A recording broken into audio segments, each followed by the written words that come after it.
یہ پوری کائنات اور اس میں جو کچھ بھی ہے یہ صرف اللہ رب العزت کی ہی ملکیت ہے۔ اللہ ہی مالک ہے ان ساری چیزوں کا۔ یفعل ما یشاء یخلق ما یشاء ان اللہ یفعل ما یرید۔ جو چاہے پیدا کرے، جو چاہے وہ کر دے، جو ارادہ کرے اس کے ارادے کو ٹال کوئی نہیں سکتا، جو پروگرام بنا لے اس کے پروگرام کو بدل کوئی نہیں سکتا، اسے کسی کام کے کرنے یا نہ کرنے پہ کائنات کی کوئی طاقت مجبور نہیں کر سکتی۔ لا یسأل عما یفعل وہم یسألون۔ وہ ہر کسی سے پوچھ سکتا ہے لیکن اس سے کوئی پوچھنے والا نہیں ہے۔ حضرات محترم، وہی جانتا ہے اور اس کی مرضی ہے کہ کس کو کیا بنانا ہے۔ بے شمار مخلوقات میں سے کس کو انسان جن فرشتہ بنانا ہے، کس کو جانور حیوان پرندہ بنانا ہے، کس کو درخت اور کس کو پھول اور کس کو پہاڑ اور دریا بنانا ہے، یہ اس کی اپنی مرضی اور اس کے فیصلے ہیں، جس میں نہ کسی کا کوئی دخل ہے اور نہ کوئی اسے مجبور کرنے والا ہے۔ وہ بذات خود حکمت و دانائی کے ساتھ ہر فیصلہ کرنے والا ہے، اور انسان کے بارے میں بھی اسی کا فیصلہ ہے کہ کس انسان کو دنیا کے کس خطے میں کس وقت بھیجنا ہے اور اس سے شکل و صورت کیسی دینی ہے، اس کے نصیب مقدر کیا ہیں، اور دنیا کے اندر اسے اسباب و وسائل کون سے ملنے ہیں، کتنے وقت کے لیے ملنے ہیں، اور جب چاہے جس سے چاہے جو چاہے واپس لے لے، کیونکہ اس کی اپنی ملکیت ہے، اسی کی بادشاہی ہے۔ حالات تبدیل ہوتے رہتے ہیں۔ تلک الایام نداولها بین الناس۔ اللہ رب العزت فرماتے ہیں یہ حالات، یہ دن ہم لوگوں کے درمیان تبدیل کرتے رہتے ہیں، کبھی خوشی کبھی غم، کبھی راحت اطمینان اور کبھی پریشانی، کبھی تندرستی اور کبھی بیماری۔ وَبَلَوْنَاهُمْ بِالْحَسَنَاتِ وَالسَّيِّئَاتِ لَعَلَّهُمْ يَرْجِعُونَ۔ مالک کائنات فرماتے ہیں ہم لوگوں کو آزماتے ہیں، کبھی انہیں خوشی دے کے آزماتے ہیں، کبھی انہیں پریشانی دے کے آزماتے ہیں، کبھی حالات ان کی طبیعت کے مطابق کر کے آزماتے ہیں، شکر ادا کرتے ہیں یا نہیں، اور کبھی حالات انسان کی طبیعت مزاج سوچ کے خلاف کر دیتے ہیں۔ اللہ فرماتے ہیں ہم پھر بھی آزماتے ہیں کہ بندہ صبر شکر کرتا ہے یا نہیں۔ وَبَلَوْنَاهُمْ بِالْحَسَنَاتِ وَالسَّيِّئَاتِ۔ دونوں طرح کی ہی آزمائشیں ہوتی ہیں، اور آزمائشیں کبھی بیماری، کبھی بھوک، اور کبھی کسی عزیز اور پیارے کو فوت کر کے، کبھی انسان کو بیمار کر کے، اور پھر کبھی زلزلے اور کبھی سیلاب، اور اس طرح کی جو صورتحال ہے، یہ ساری اللہ رب العزت کی طرف سے آزمائشیں ہیں۔ کیوں؟ وہ جو چاہے کرے۔ ان اللہ یفعل ما یرید۔ جو چاہے کرے، جب کائنات ہے ہی اس کی، جب مالک ہی وہ ہے، بیدہ ملکوت کل شیء لہ ما فی السماوات و ما فی الارض۔ جب ذرے ذرے کا خالق مالک شہنشاہ وہ ہے، جو چاہے کرے، جو اس کی مرضی ہو کرنے پہ قادر ہے۔ لیکن حضرات محترم، ایک ہی طرح کے حالات میں لوگوں کے نصیب مختلف ہوتے ہیں۔ یہ بیماریاں اور یہ آزمائشیں اور یہ سیلاب اور یہ زلزلے اور اس طرح کی کیفیات، یہ مختلف لوگوں کی قسموں کے اعتبار سے ان سے سلوک کیا جاتا ہے۔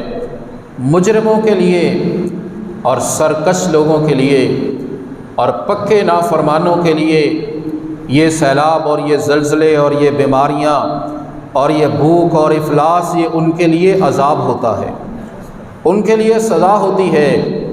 اور یہی پریشانیاں، یہی چیزیں گناہگاروں کے لیے جو نیکی اور خیر بھی کر لیتے ہیں لیکن گناہ اور نافرمانی کی طرف بھی لپکتے جاتے ہیں، ان کو یہی چیزیں سمجھانے کے لیے ایک الارم ہوتا ہے، ایک تنبیہ ہوتی ہے، لعلہم یرجعون، کہ سنبھل جاؤ، اٹھ جاؤ، جاگ جاؤ اور عبرت حاصل کرو اور اپنے آپ کو صحیح راستے پہ لے آؤ۔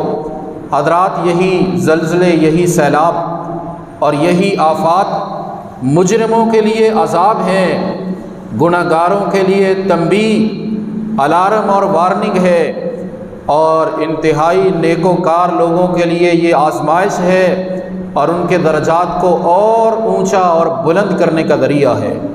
یہی آزمائشیں گناہوں کی بخشش کا ذریعہ بھی ہیں، ان کے مقام اور مرتبے کو اونچا کرنے کا ذریعہ بھی ہیں۔ آج ملک پاکستان کے حالات ہمارے سامنے ہیں، سیلاب کی لپیٹ میں ملک کا اکثر حصہ آ چکا ہے۔ حضرات محترم، اس سیلاب میں بھی ہمارے لیے بہت سے سبق ہیں، بہت سی نصیحتیں ہیں اور سیکھنے کے لیے بہت سی چیزیں ہیں، ہمیں ان کی طرف بھی متوجہ ہونا چاہیے۔ اللہ رب العزت کا کوئی فیصلہ حکمت سے خالی نہیں ہوتا، اللہ رب العزت کا کوئی کام وہ انسان کے فائدے سے خالی نہیں ہوتا، انسان کے لیے عبرت اور نصیحت سے خالی نہیں ہوتا۔ اتنا بڑا جو پانی اور سیلاب ہے جس نے کئی صوبوں کو، شہروں کو، بستیوں کو، گاؤں کو، دیہاتوں کو اپنی لپیٹ میں لے لیا ہے، اس کے اندر بھی بہت سی عبرتیں اور بہت سی نصیحتیں ہیں۔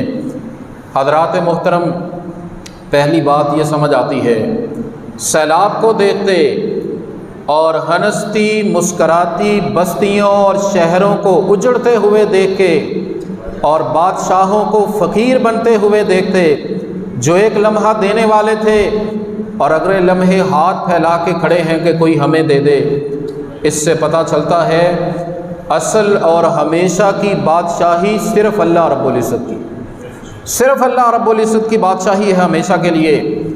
وما بکم من نعمت فمن اللہ، اور انسان کو سمجھایا جا رہا ہے، انسان تیرے پاس جو کچھ بھی ہے، جو کچھ بھی ہے، تیرا گھر ہے، تیری کوٹھی اور بنگلہ ہے، تیری گاڑی ہے، تیرے اہل و عیال بیوی بچے ہیں، انسان تیرا مال و جائیداد ہے، تیری شہرت اور بڑا عہدہ افسری اور سرداری ہے، انسان تیرے پاس پینے کے لیے وافر پانی ہے، کھانے کے لیے خوراک ہے، پہننے کے لیے لباس ہے، تیرے لیے استعمال کے لیے بجلی گیس میسر ہے۔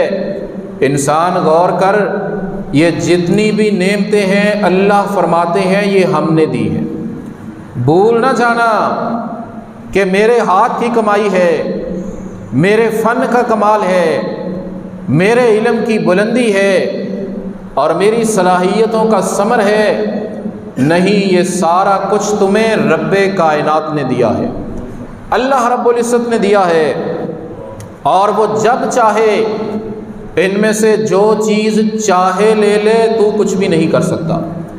چاہے اولاد میں سے کسی کو بلا لے، تیرے عزیز و اقارب میں سے جس کو چاہے فوت کر دے، تیرے گھر کو واپس لے لے، تیری گاڑی اور کاروبار کو واپس لے لے، اگر چاہے تو اگلے لمحے بادشاہ کو فقیر بنا کے رکھ دے، چاہے تندرست جسم کو وہ معذور کر دے، چاہے دینے والے ہاتھ کو لینے والا بنا دے، اللہ بادشاہ ہے، اس کی بادشاہی ہمیشہ قائم اور دائم ہے۔ اور اگر وہ چاہے جس نعمت کو تم اپنے فائدے کے لیے استعمال کرتے ہو، چاہے تو اگلے لمحے اسی چیز کو تمہارے لیے پریشانی بنا دے۔ پانی اگر پیے نہ تو زندہ نہیں رہ سکتے، اور اگر یہی پانی حلق میں پھنس جائے کہاں تک بات چلی جاتی ہے۔ وہی خوراک ہم استعمال کرتے ہیں، اس سے ہمیں توانائی، انرجی ملتی ہے، جسم کی صلاحیتوں میں اضافہ ہوتا ہے، خون بنتا ہے، لیکن اگر رب کائنات کبھی چاہے خوراک کے اسی لقمے کو بیماری بنا دیتا ہے، پریشانی کا ذریعہ بنا دیتا ہے۔ وہی پانی جو پیے نہ تو زندہ نہیں رہ سکتے، چاہے تو اسی پانی میں ڈبو کے دکھا دے۔ وہ ہوا جس کے بغیر زندگی ممکن ہی نہیں، چاہے تو ہوا اتنی تیز کر دے، ٹھنڈی کر دے، گرم کر دے، وہی انسان کے لیے پریشانی کا باعث ہو جائے۔ لہذا یہ سیلاب اور حالات ہمیں جگا رہے ہیں کہ سدا بادشاہی صرف رب کائنات کی ہے۔ اپنی چیزوں پہ جو تمہیں رب کائنات نے دی ہے، یہ نہ سمجھو میری ہے، یہ جان لو اللہ نے بطور امانت دی ہے، اس لیے مالک بن کے نہ بیٹھو۔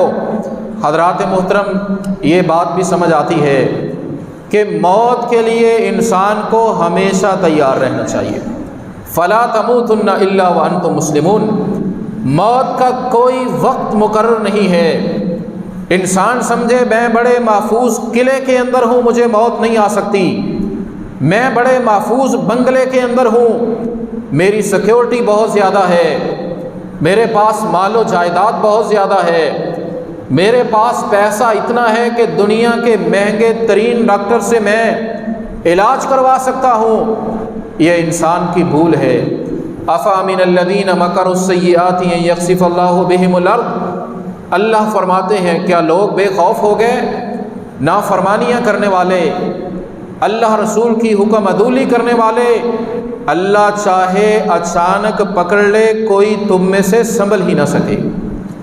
ان یخسف اللہ بہم الارض، اللہ چاہے کسی کو زمین میں دنسا دے، اللہ چاہے کسی کو سوئے ہوئے گرفت میں لے کے موت کے منہ تک پہنچا دے، وہ چاہے کسی کو کھیلتے ہوئے پکڑ لے، چاہے کسی کو ناچتے ہوئے پکڑ لے، چاہے ہوٹلنگ کرتے ہوئے۔ بیسیوں واقعات آپ ان دنوں میں ٹی وی پہ، اخبارات کے ذریعے اور سوشل میڈیا کے ذریعے دیکھ اور سن چکے ہیں کہ کیسے کوئی لوگ آرام سے بیٹھے کھانا کھا رہے، کوئی سوئے ہوئے، کوئی سڑک سے گزر رہے، تصور ہی نہیں کہ موت آنے والی ہے۔ پانی کا ریلا اتنی تیزی سے آتا ہے کسی کو سنبھلنے ہی نہیں دیتا۔ انسان کو موت کے لیے ہمیشہ تیار رہنا چاہیے، کوئی پتہ نہیں اگلے لمحے ہی موت کا وقت آ جائے۔ ہمارے سامنے مثالیں ہیں اور یہ اس لیے ہیں کہ ہم بھی عبرت حاصل کریں۔ حضرات محترم، اللہ رب العزت کی طرف سے یہ آزمائشیں اور یہ وارننگ اور الارم اور یہ حالات کا تغیر، یہ انسان کے تکبر اور اکڑ کو بھی ختم کرنے کا ذریعہ ہے۔ بعض اوقات اگر انسان کے حالات معاشی طور پہ بہتر ہو جائیں، اگر اس کے تعلقات اچھے ہو جائیں، اگر اس کی شہرت ہو جائے، اگر اس کے بڑے لوگوں تک تعلقات ہو جائیں، لوگ کہتے ہیں ہاتھ بہت لمبے ہیں۔ مال و جائیداد بھی کئی دفعہ انسان کو تکبر اور غرور میں مبتلا کر دیتا ہے۔ حضرات، اس طرح کے واقعات بھی انسان کے تکبر کو توڑنے کا ذریعہ ہے اور اسے عاجزی اور انکساری کے راستے پر لانے کا ذریعہ ہے کہ انسان یہ سارا کچھ اللہ رب العزت کا ہے۔ وَتَتَّخِذُونَ مَصَانِعَ لَعَلَّكُمْ تَخْلُدُونَ، لوگوں ایسے بڑی بڑی بلڈنگیں اور ایسے بڑے بڑے پلازے اور مارکیٹیں بناتے ہو، پتہ نہیں تم نے قیامت تک دنیا میں رہنا ہے؟ تم سمجھتے ہو ہماری یہ بلڈنگیں، ہمارے یہ محلات اور ہمارے یہ پلازے اور یہ کئی منزلہ لعلکم تخلدون شاید تمہاری زندگی کو بچا کے تمہیں محفوظ کر دیں گے۔ یحسب ان مالہ اخلدا، انسان سمجھتا ہے اس کا مال اسے مرنے نہیں دے گا، اس کا مال اسے بیماریوں سے بچا لے گا، اس کا مال اسے آزمائشوں سے بچا لے گا، اس کا مال اسے موت کے فرشتے سے بچا لے گا۔ کلا ان الانسان لیطغی ان رآہ استغنی، انسان سرکشی کرتا ہے۔ سرکشی کیسے کرتا ہے؟ جب کچھ مل جاتا ہے دینے والے کو بھول جاتا ہے اور سمجھتا ہے میں بڑا ہوشیار ہوں، میں بڑا دانا اور بڑا سمجھدار ہوں، میری صلاحیتیں بڑی ہیں، اب مجھے نعوذ باللہ کسی کی ضرورت ہی نہیں رہی، اور یہاں تک بھی بات پہنچ گئی کہ اب مجھے اللہ کی بھی ضرورت نہیں رہی۔ نعوذ باللہ من ذالک۔ حضرات، یہ چیزیں انسان کو راہ راست پہ لاتی ہیں۔ یہ تکبر کو، غرور کو، اکڑ کو توڑ کے اس میں عاجزی اور انکساری پیدا کرتی ہیں۔ اگر اس کی قسمت اچھی ہو تو انسان سنبھل جاتا ہے، اور پھر اس طرح کے حالات میں اللہ رب العزت کی توحید بھی سمجھ آتی ہے۔ حضرات، یہ واقعات، یہ حالات کا تغیر و تبدل، یہ بیماریاں اور یہ موتیں اور یہ بھوک اور افلاس اور یہ سیلاب اور یہ زلزلے اور انسان کی طبیعت کے مخالف حالات یہ سمجھاتے ہیں انسان تو بے شک سمجھتا رہے کہ یہ چیزیں میرے کنٹرول میں ہیں، لیکن حقیقت میں یہ تیرے مالک کے کنٹرول میں ہے، اللہ رب العزت کے کنٹرول میں ہے۔ اور جب رب کائنات کوئی فیصلہ کر لے، اگر تیرے پاس دی ہوئی نعمتوں کو وہ واپس لینا چاہے، انسان نہ تو انہیں اللہ کے لینے سے روک سکتا ہے، نہ کائنات کی کوئی طاقت روک سکتی ہے، اور نہ ہی کوئی بزرگ اور نہ ہی کوئی پیر اور فقیر رکاوٹ بن سکتا ہے۔ حضرات محترم، اس سیلاب نے یہ بھی سمجھا دیا اللہ رب العزت جو چاہے وہی کرتا ہے، کوئی رکاوٹ نہیں۔ کوئی پیر فقیر کوئی بزرگ رکاوٹ بن سکا ہے؟ کوئی بچا سکا کسی کو؟ سوال ہی پیدا نہیں ہوتا۔ انسان کی غلط فہمی کو دور کر دیا کہ اس کا اثر و رسوخ، اس کے تعلقات بچانے والے ہیں۔ حضرات، سمجھنے کی بات ہے، اگر انسان توجہ کر لے ایک بات ہی کافی ہوتی ہے۔ لوگوں، توحید کو چھوڑ کے جنہیں سمجھتے ہو یہ ہمیں بچانے والے ہیں، کوئی بزرگ اپنی قبر اور مزار کو بھی بچا سکا ہے؟ کتنے ہی مزار اور قبریں وہ بھی پانی میں بہہ گئے۔ وَإِن يَمْسَسْكَ اللَّهُ بِضُرٍّ فَلَا كَاشِفَ لَهُ إِلَّا هُوَ۔ انسان سمجھ، اگر اللہ تمہیں کوئی نقصان پہنچانا چاہے، اگر تمہیں کسی آزمائش میں ڈالنا چاہے، تمہیں بیمار کرنا چاہے، تمہیں بھوک میں مبتلا کرنا چاہے، تجھ پہ خوف مسلط کرنا چاہے، تیرے گھر اور جائیداد کو بالفرض اللہ رب العزت تجھ سے لینا چاہے، کائنات پوری مل کے بھی تیرے نقصان کو بچا نہیں سکتی اگر اللہ کو منظور نہ ہو۔ وَإِن يُرِدْكَ بِخَيْرٍ فَلَا رَادَّ لِفَضْلِهِ۔ اور اگر اللہ بچانا چاہے کوئی نقصان بھی نہیں کر سکتا، اگر اللہ کچھ دینا چاہے رکاوٹ بھی کوئی نہیں بنا سکتا۔ حضرات، عبرت حاصل کیجئے، اگر انسان کے پاس جاگتا ہوا دل ہو، زندہ ضمیر ہو، ہر واقعے میں انسان کے لیے سمجھنے کی بہت سی باتیں ہوتی۔ جہاں بہت سے لوگ اس پانی میں بہہ گئے، اللہ ان سب کو معاف فرمائے۔ جہاں نقصانات ہو گئے، وہاں رب نے جسے چاہا ایسے معجزانہ طریقے سے بچایا کہ ہم حیران ہو گئے۔ حضرات، وہ بچہ جو ٹرک پہ جا رہا تھا اور ٹرک پہ جاتے ہوئے ایک پل سے گزرتے ہوئے سکھر کے علاقے میں، پل سے گزرتے ہوئے سیلابی ریلا اتنی تیزی سے آیا، ٹرک کو بہا کے لے گیا۔ بچہ اس میں گر جاتا ہے، اور بچہ ابھی چھوٹا، ابھی داڑھی مونچھ بھی نہیں آئی، معصوم بچہ، وہ بچہ جو رات کو 10 منٹ لیٹ ہو جائے والدین کو نیند نہیں آتی۔ رات کو انسان دیکھتا ہے بچہ چارپائی سے نیچے نہ گر جائے، پانی کے لہروں کے سپرد ہوا۔ اس کا استاد جہاں وہ ورکشاپ پہ کام کرتا تھا، اس کی لاش ملی، ٹرک کے ڈرائیور کا کوئی پتہ نہیں، لیکن وہ بچہ چلتے چلتے کسی درخت کے قریب سے گزرا، اللہ نے طاقت بخشی، درخت کو پکڑا، درخت کے اوپر چڑھ گیا۔ حضرات، نیچے پانی بہہ رہا ہے، اوپر کھلا آسمان ہے۔ 1 گھنٹہ 2 گھنٹے نہیں، 1-2 راتیں بھی نہیں، 4 دن گزر جاتے ہیں، اور کسی کو پتہ نہیں چلتا کہ بچہ کہاں ہے۔ کہاں ہیں غیب کے دعوے کرنے والے؟ کہاں ہیں خدائی صفات میں دوسروں کو شریک کرنے والے؟ کسی پیر فقیر نے بتایا کہ فلاں درخت پہ تمہارا بچہ ہے؟ اللہ رب العزت نے اس بچے کو سنبھالا، اللہ رب العزت نے اس بچے کو بچایا۔ حضرات دیکھیے، بڑا آدمی سمجھدار بھی اتنے زیادہ پانی کے اندر گھبرا کے گر جائے گا؟ کھلے آسمان کے نیچے رات کو خوف سے گر جائے گا۔ حضرات ایک رات نکال بھی لے، کتنے 2 دن نکالے، بھوکا پیاسا، نیند تھوڑی سی آئے اور تھوڑا سا نیند کا جھٹکا لگے، انسان تو نیچے ہوگا، لیکن 4 دن میں اگر بچہ نیچے نہیں گرا، بچانے والا کون ہے؟ اور 4 دن کے بعد لوگوں کو پتہ چلتا ہے اور اس کو ریسکیو کیا جاتا ہے اور درخت سے اتارا جاتا ہے، اور وہ بچہ بتلاتا ہے کہ 4 دن سے میں نے ظاہر ہے کچھ کھایا پیا بھی نہیں اور سویا بھی نہیں، اور اللہ ہی مجھے بچانے والا ہے۔ حضرات یہ واقعات ہمیں سمجھا رہے ہیں تم اعتماد، توکل، یقین کرتے ہو اپنی دولت پہ، اپنی جائیداد پہ، اپنی صلاحیتوں پہ، وَتَوَكَّلْ عَلَى الْحَيِّ الَّذِي لَا يَمُوتُ، اس پہ توکل کرو جس میں کمزوری کوئی نہیں، اس پہ اعتماد کرو جسے کبھی نیند کیا اونگ بھی نہیں آئی، اس پہ اعتماد کرو جو کبھی فوت نہ ہوا نہ ہوگا۔ اللہ رب العزت کی طاقت بھی یہ واقعات ہمیں سمجھانے والے ہیں۔ وَعِندَهُ مَفَاتِحُ الْغَيْبِ، غیب بھی اسی کے پاس ہے۔